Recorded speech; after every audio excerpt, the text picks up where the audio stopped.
Lisa Bluder sat frozen. The interview room went silent for 17 agonizing seconds. The question was simple. What was Caitlin Clark's legacy at the University of Iowa? But what came out of Bluder's mouth next shocked everyone. Caitlin was impossible to coach. Former Hawkeye women's basketball coach Lisa Bluder spent Monday evening in central Iowa. Not because she was arrogant, not because she lacked discipline, but for a reason that would rewrite everything we thought we knew about greatness. For 24 years, Bluder had built dynasties, molded stars, and conquered every coaching challenge.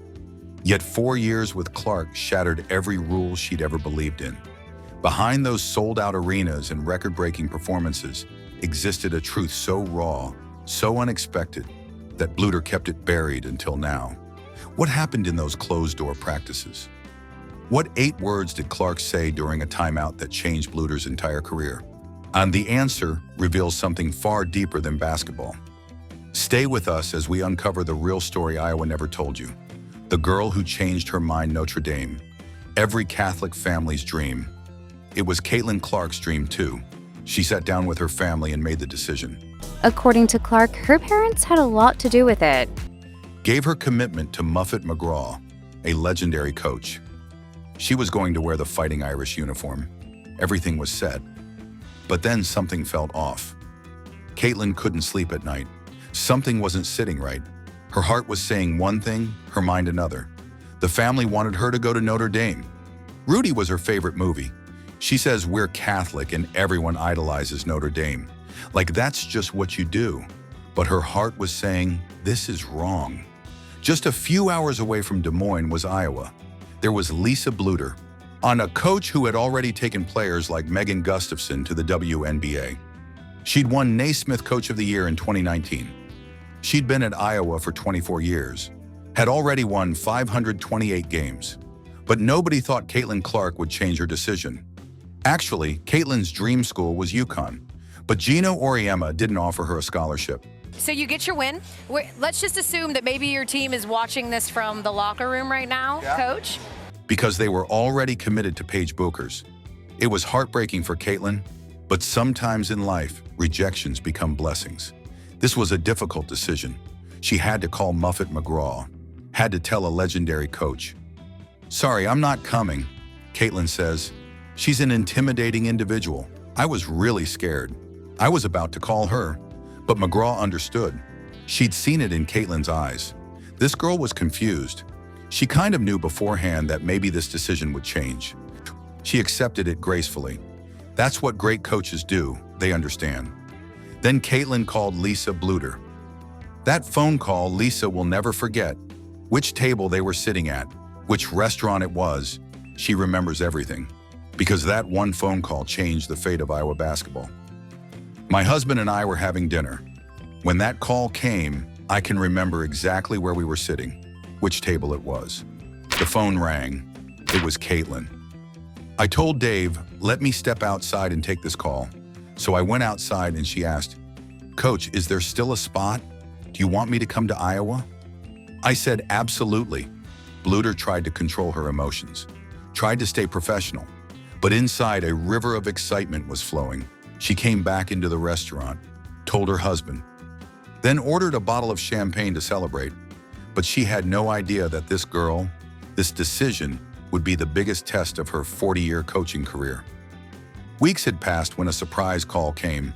Caitlin's AAU coach calls Bluder, says, hey, you know? Iowa head coach Lisa Bluder had a front row seat for Clark's record-breaking career. Lisa knew Caitlin would be special. I think Caitlin's having second thoughts about Notre Dame. Is there still a spot for her? Bluder thought, what kind of question is this? Of course there's a spot. For talent like Caitlin Clark, there's always room. Caitlin was the 4th-ranked prospect in the country from her high school, Dowling Catholic. But the college transition wasn't going to be easy, because in high school, Caitlin was the show. She did everything alone. Everything was in her hands. She was AP Gatorade Player of the Year. She'd always been the center of attention. College is different. Here, you need teamwork. You need to trust your teammates. And this was what Caitlin had to learn. Bluder saw it from day one. This girl is special. In the very first summer practice, she played incredibly well. So well that Bluder told Caitlin's dad at a golf fundraising event, Clark's dad, Brent, knew his daughter as early as 4 years old had a special skill. Caitlin is doing so well. When Caitlin's dad told her this, she felt really proud. But being special and being a team player, those are two different things. There was a Michael Jordan-like similarity in Caitlin. No trust in teammates, needs to be given freedom. But at the same time, she also needs to learn boundaries. And from here begins the real story. Because what Bluder did over the next 4 years went against every coaching manual. The stubborn genius practice sessions were intense. Managers would referee, and honestly, they weren't good referees. One day in practice, Caitlin was playing against the blue squad. A wrong call was made. Caitlin got heated. Emotions ran high. Beef started with the blue squad. Lisa Bluder was watching from the sideline. She understood she needed to control the situation. Straight up kicked Caitlin out of practice. Out, right now. Years later on the Fresh Talk podcast with Jada Gyamphy, Caitlin shares a story. Kate Martin and Gabby Marshall were there too. Everyone was laughing, remembering it. Coach Bluder kicking me out, Caitlin says with a laugh. When asked why she was kicked out, she honestly admits. Iowa head coach Lisa Bluder had a front row seat for Clark's record-breaking career. Lisa knew Caitlin would be special. Mine was only because I would beef with the blue squad. But this was temporary. She'd come back in the next drill, after cooling off. Bluder understood this was passion, not disrespect. It needs to be managed, not crushed. Gabby Marshall and Kate Martin say she wants to win, she hates losing. That's the reason for her being so passionate. But this was just the beginning. Sometimes she'd get so intense in practice that officials were scared to give her technical fouls. Because this is the star player, how do we give her a T? So Lisa Bluder would call the technical herself from the bench. Yes, you heard that right. The coach would give her own star player a technical in practice. In March 2024, before the Sweet 16, reporters asked Bluder about Caitlin's competitive nature. She spoke openly about it. Bluder says, I've given her technical fouls in practice. The same emotion she plays with in games, the passion, the highs, the lows, it's the same in practice. When we go against the practice guys, Bluder goes into more detail. When officials come to practice, and those officials sometimes don't want to give us technicals, I'll do it from the bench. Because I think we need to help her maintain her composure. If they won't do it, I will. Caitlin's response to the reporters? She smiles and says, that hasn't happened in a while. Teammates laugh, because everyone knows when and how often this used to happen. But this stubbornness wasn't limited to just the court.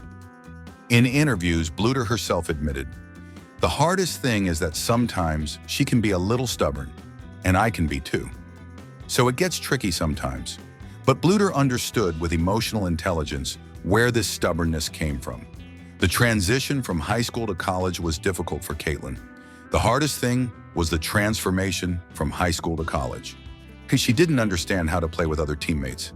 Because in high school, she did everything on her own. Everything on her own. At Dowling Catholic High School, Caitlin was literally a one-woman show. She carried every game. Every crucial shot was hers to take. This is what Caitlin Clark does, folks. Teammates obviously helped, but the main responsibility was on Caitlin's shoulders. In college, this had to change. Monica Sinano was also a dominant post player. Kate Martin was a versatile forward. Gabby Marshall was a sharp shooter.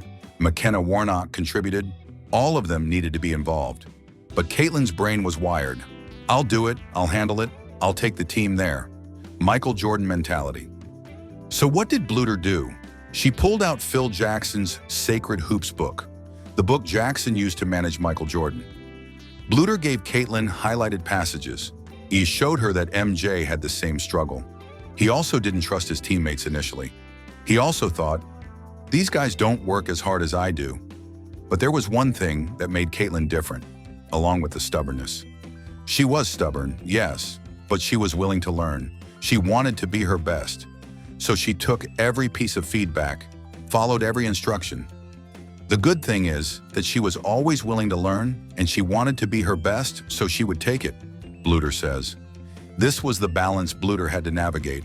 On one side was genius, on the other, or stubbornness. Balancing both, this was the impossible part. The competitive nature had been there since childhood. Caitlin herself admits, all I wanted to do was win, no matter if it was a board game, a card game, really anything. I was just going to do whatever it took to win. I got kicked out of PE class because I was so competitive. From PE class, kicked out of physical education class because she was so competitive. Grew up with brothers, played with boys' teams until 6th grade. All of this fueled her competitive fire even more. But in college, this had to be controlled. Channeled properly, Bluder was slowly teaching her that passion is good, but composure is also needed. Keep the fire, but keep it controlled. The technical fouls she got in practice were actually blessings in disguise, because officials aren't more lenient in games.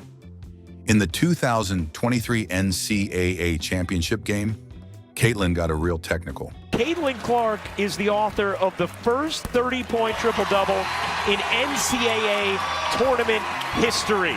4th foul, had to sit on the bench at a crucial time. Lead official Lisa Jones explained after a delay of game warning. One, Caitlin didn't give the ball to the official, got a technical. It was a game-changing moment. Bluder was frustrated that day, but she knew this was part of the learning curve. Slowly, Caitlin was learning composure. Because how do you coach a player who sees the game so fast that your playbook feels slow? Whose instincts are more accurate than your instructions? Whose passion is so intense that sometimes it overflows? The answer was, with patience, with understanding, and with tough love. But the biggest challenge was still ahead, and that was team dynamics. Because when one star shines so bright, how do the others feel?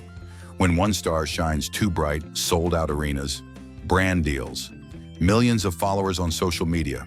Caitlin Clark's name is everywhere. But what were the other teammates thinking in the locker room? Bluder revealed something in an interview that shocked everyone. You can't ignore it. If you ignore it, you're going to get yourself in trouble. Jealousy. This is the thing that can destroy any team.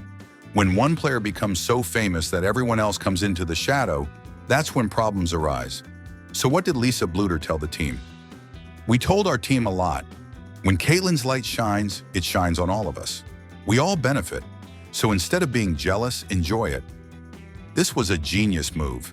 She had to get the team to buy in, had to make them understand that setting aside individual goals means collectively there's more benefit. Kate Martin, Gabby Marshall, Monica Chinano all understood. Because of Caitlin, their exposure also increased. When Iowa basketball got on the map, arenas started selling out. But this wasn't easy. Bluder had to show Caitlin videos of herself.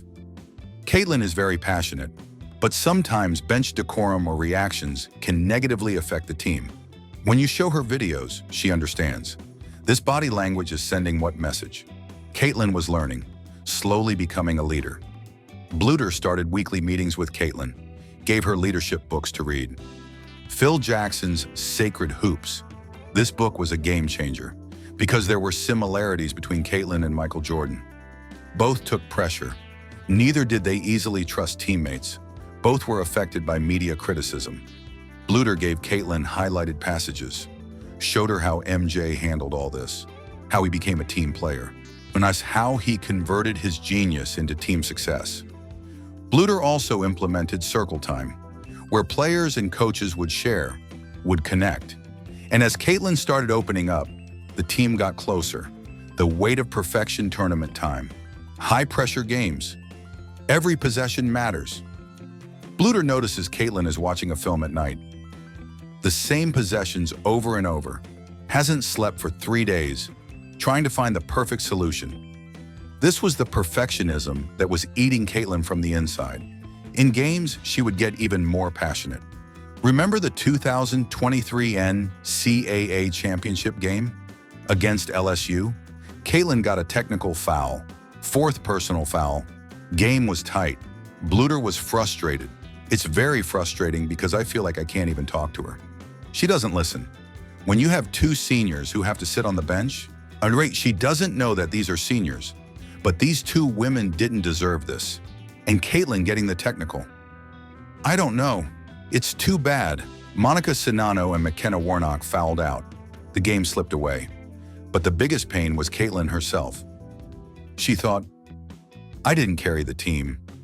I should have been more perfect. Team, and now we get to see the unseen footage of it, and here's her speaking about it as well. Bluder understood this pressure isn't sustainable. Nobody can carry this burden. So she did something strange, something that went against every coaching manual. She gave Caitlin permission to fail. Caitlin, I'm permitting you to fail, not just in practice, but in games too. You need to be average sometimes, because what you're doing to yourself isn't sustainable.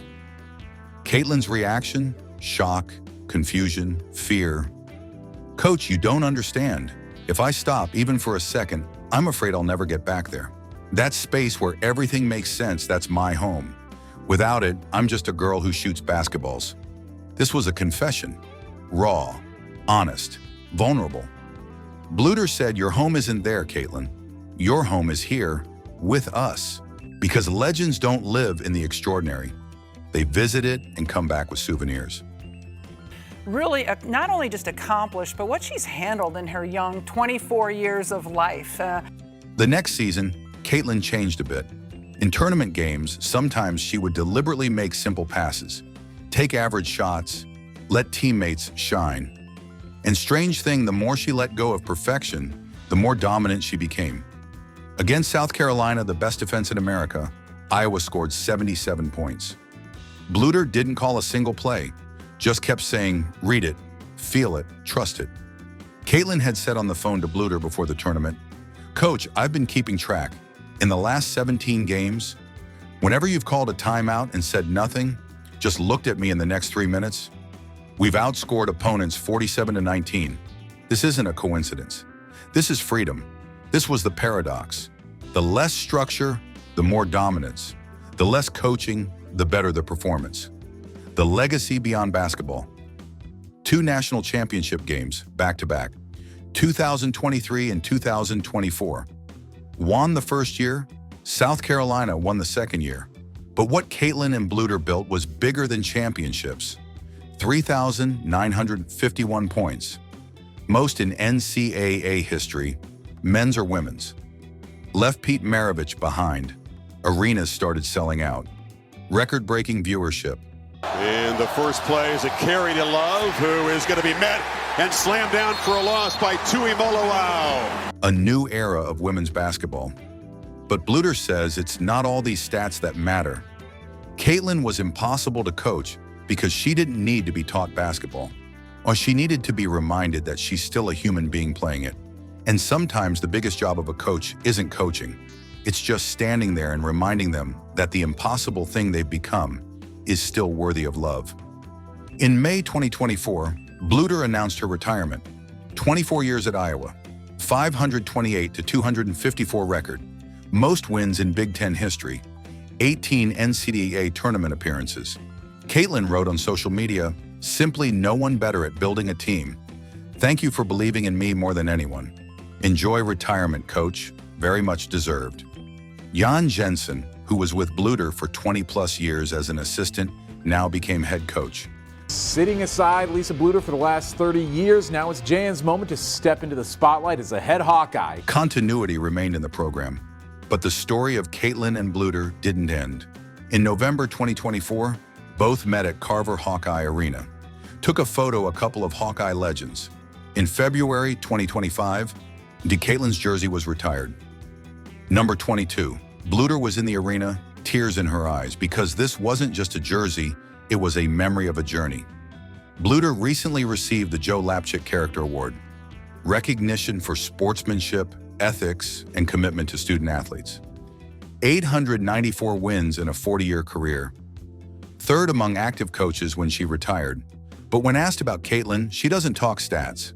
She talks about that 22-year-old girl who got scared of her own greatness, who forgot who she was without basketball, who thought every sacrifice made her incomplete.